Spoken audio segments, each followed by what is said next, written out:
Hello everyone. Today we will solve an important question of class 10 maths chapter arithmetic progressions.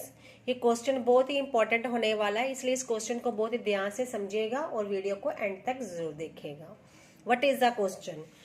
The sum of first Q terms of an AP is this 63q minus 3q square. If pth term of this AP is minus 60, find the value of P और find P। क्या बोल रहे हैं कि किसी AP की first Q terms का सम हमें गिवन है which is 63Q minus 3Q square, और उस AP की हमें pth टर्म भी गिवन है और हमने क्या करना है, AP की वैल्यू फाइंड आउट करनी है। We have to find the value of P।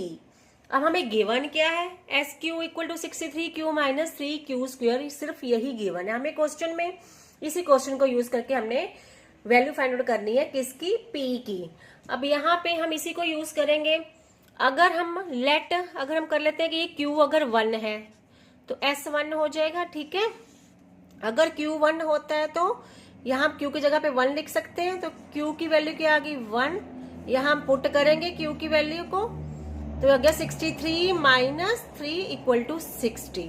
तो S1 आ गया हमारे पास 60। अब अगर Q2 होगा तो क्या आएगा, अगर Q2 होगा तो यहाँ हम 2 पुट कर देंगे, S2 बन जाएगा और Q की वैल्यू को पुट करेंगे फिर से माइनस, इसी में पुट कर रहे हैं हम वैल्यू को। अब यहाँ पे आएगा 126 माइनस क्या आ जाएगा 12, ये बन गया 114।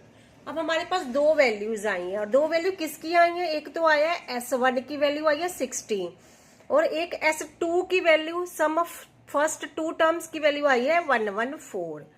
अब इससे हमें क्या क्या मिलेगा, इससे हमें एक तो क्या मिल जाएगा, A मिल जाएगा। A क्या हो जाएगा, सम ऑफ फर्स्ट टर्म क्या हो जाएगा, A हो जाएगा, ठीक है।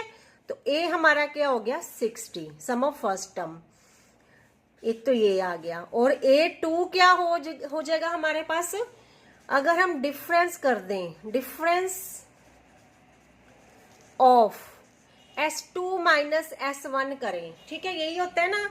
अगर हम S2 में से S1 को माइनस करें, सम ऑफ फर्स्ट टू टर्म्स में से सम ऑफ फर्स्ट टर्म को माइनस करें, तो हमारे पास क्या आएगा A2 आएगा।